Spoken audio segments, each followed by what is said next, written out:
are big sharers. Learn what we've learned during the course of a week only on Pod Pourri, a magazine that will always be loaded only on the Podcaster, powered by Timber Media. All right, it's time for Pod Pourri. It's been a while since we've done this. I've got with me actually today, didn't realize, but it's a lot of girl power on the show. Aditi, who's a wonderful intern who's been working with us for the past month, and we're going to be very sad to see her go in another week. And of course, the one and only Sheetal Iyer. Let me say hi to both of you. Hello. Hi. Aditi is just freaking out about saying hi because she's been behind the podcast so far and now she's on one. So yeah, it's my first ever time.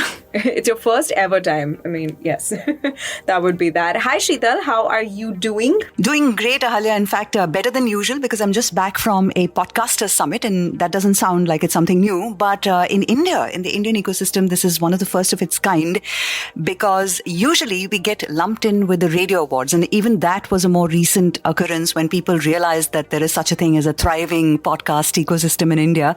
But then you were still a footnote at the end of the award, best podcast of the year or something of that sort. And for us at Timber, it was even more tricky because we're a B2B service provider and our clients obviously need to submit their podcasts as entries into this, into any forum if they had to. So yes, the first of its kind was there, HT Smartcast's Podmasters 2024. And I was a panelist talking about how to monetize podcasts. So I've had fun because not too many ideas, at the end of the day. And we seem to be the only guys who have some sort of a clue, some sort of a way of long-term contracts that help us monetize. But yes, nice to be here. Okay, perfect. The word Pod Pourri, I never know how to actually say it. Do you know how to say the word Pod Pourri? Pod Pourri? I know a lot of people kind of swallow the T when they say it. Yeah. Pot-pourri. Pot-pourri. Pot-pourri. But we can't possibly do that with this podcast title because then that would, ruin the pun, everybody. Okay, I had to do a spot of Googling on this one. Now, Pod Pourri, I think would be the right way to say it. Pod, because yes, that's what we are, a podcast. But the original word would have been potpourri, something like that. Potpourri. Potpourri. Yes, that would be the French way, and potpourri would be the English way. So I think it's safe to call this potpourri. Yeah, I think it is. So I recently came across this very interesting New York Times article. I have to say, in all of the work that we do for, so many of our clients, figuring out so much content, New York Times really has been kind of my best friend in the strangest way. Not only have I started playing all of their word games, which again, I think I take a little bit of that from Sheetal because I keep seeing her do the spelling bee, but I came across this article on New York Times that talked about how grocery bills are now a huge cause for concern, especially for people in America, because food has started costing a lot of money.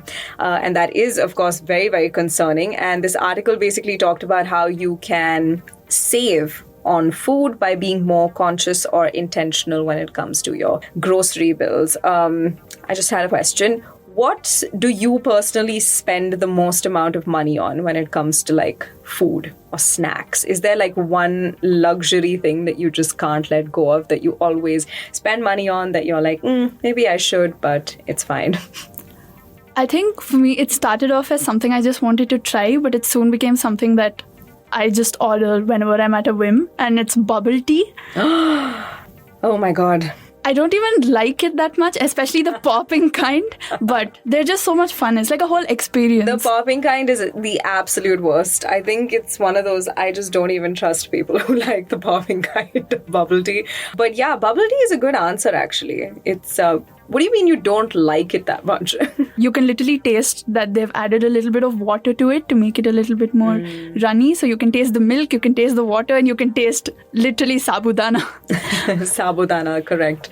Yeah, and tapioca balls. That's fantastic. What is the strangest flavor of bubble tea you've ever tried?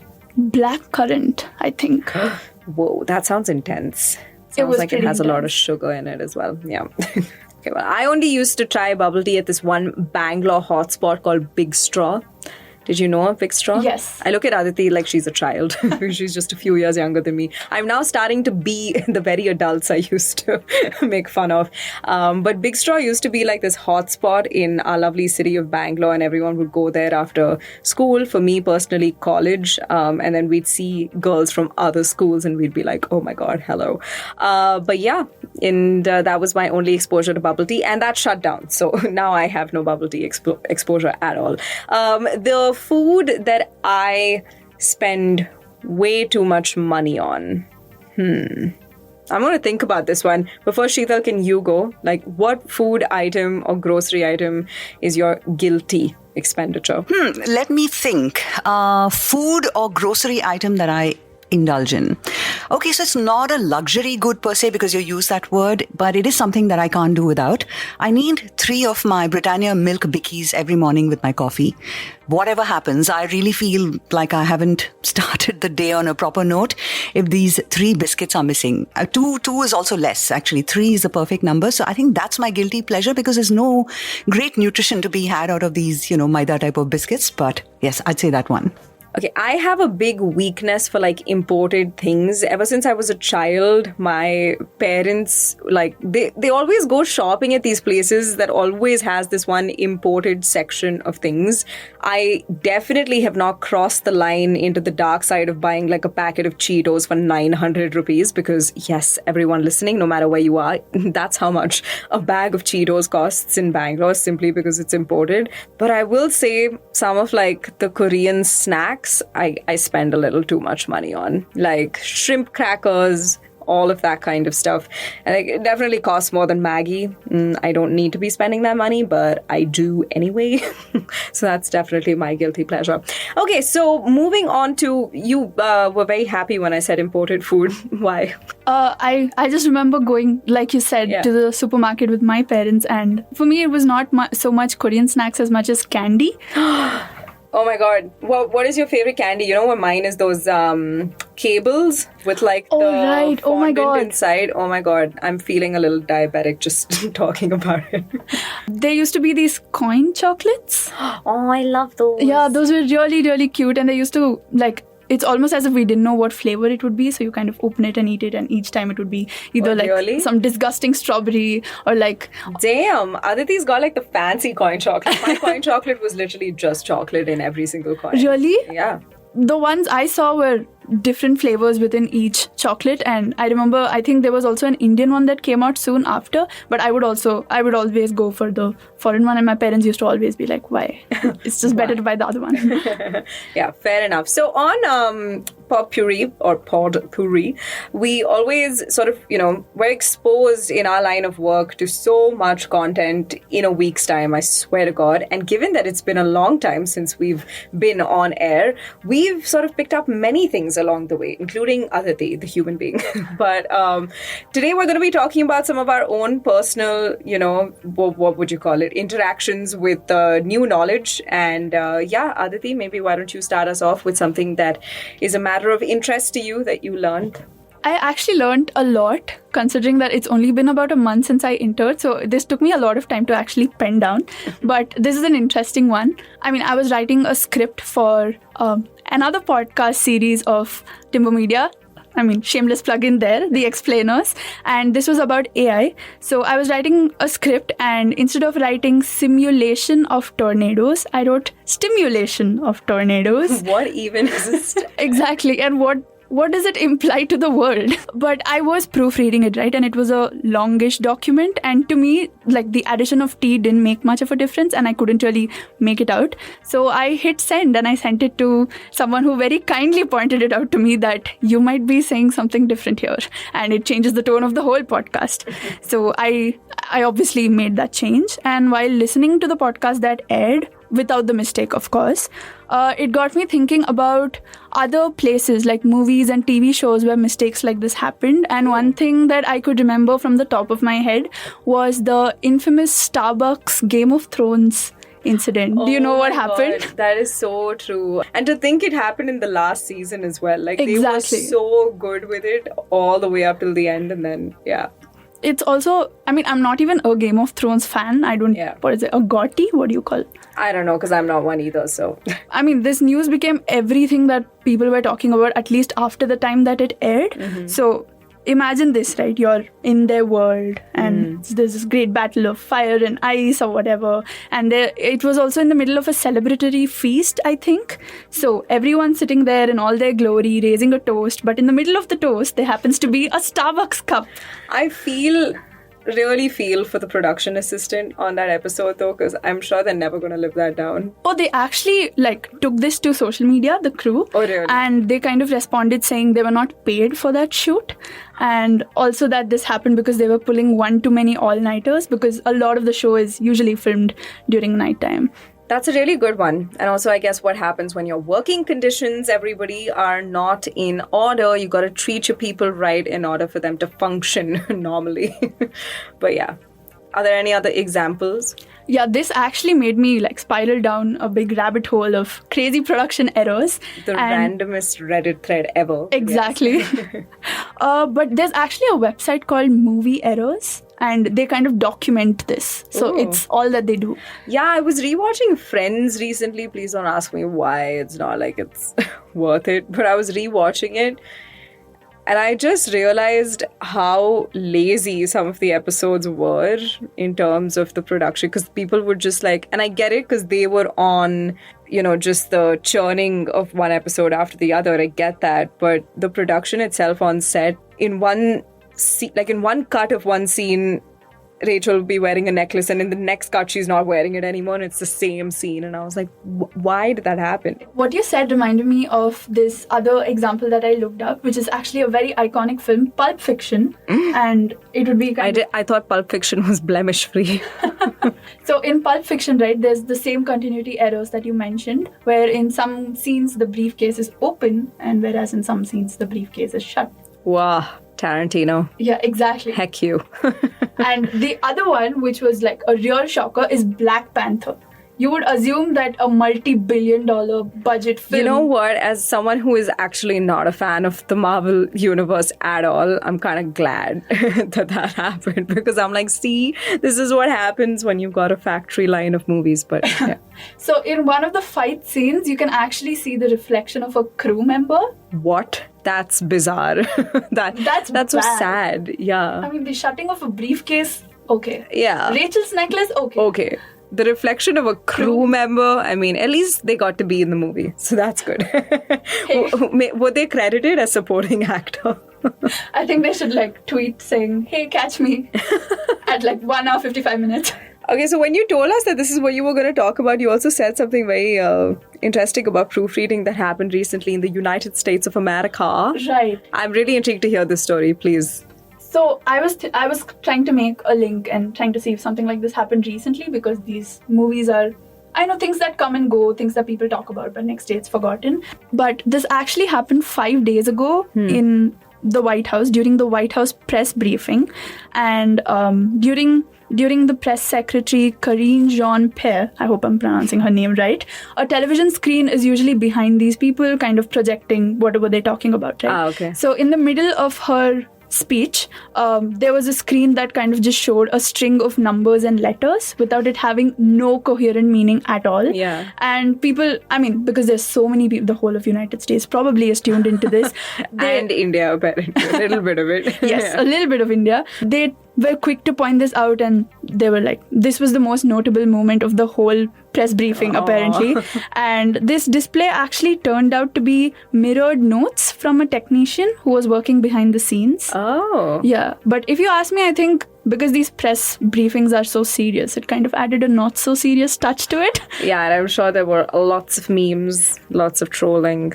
These press briefings are actually quite hilarious when you see sometimes the interactions between the journalists and the speakers. Yeah, that's pretty interesting. Okay, so Sheetal wanted to reveal her topic of interest all the way at the end of the podcast, because it's a very, very informative note that we're going to be ending on, but...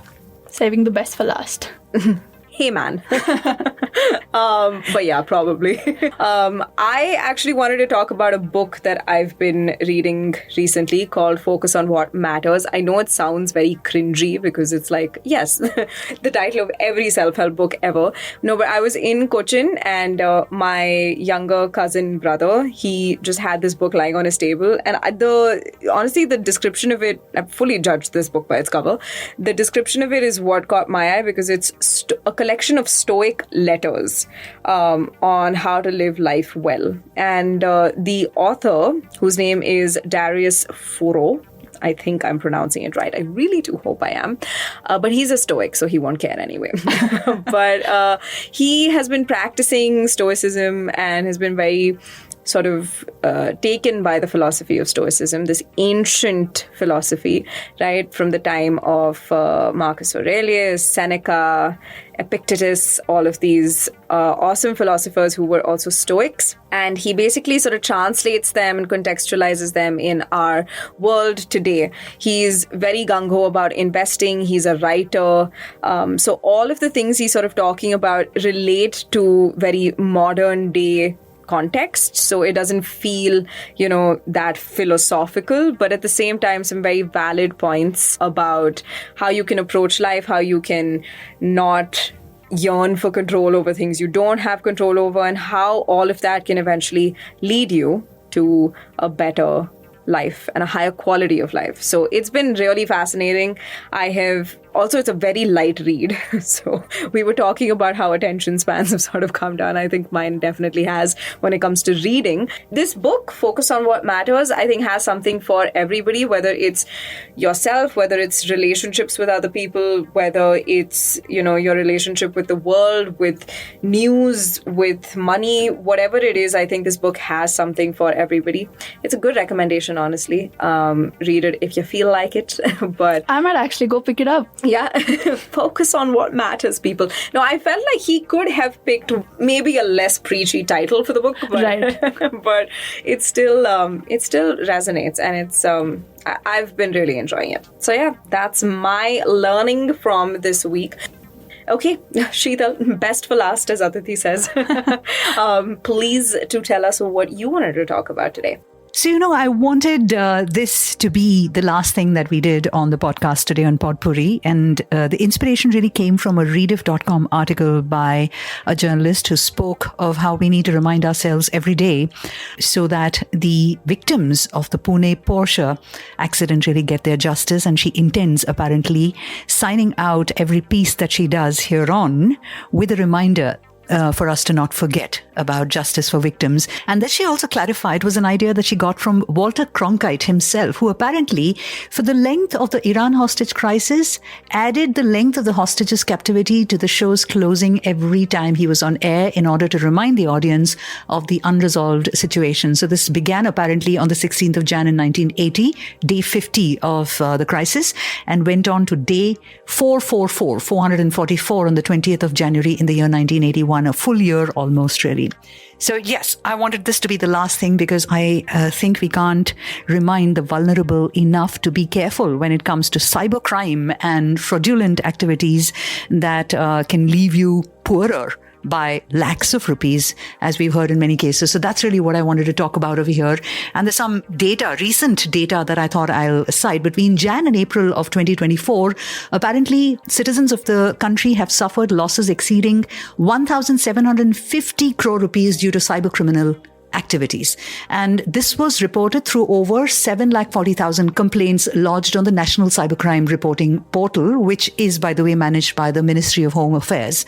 And most of the victims fell prey to online investment fraud, gaming apps, algorithm manipulations, illegal lending apps, sextortion, and OTP scams.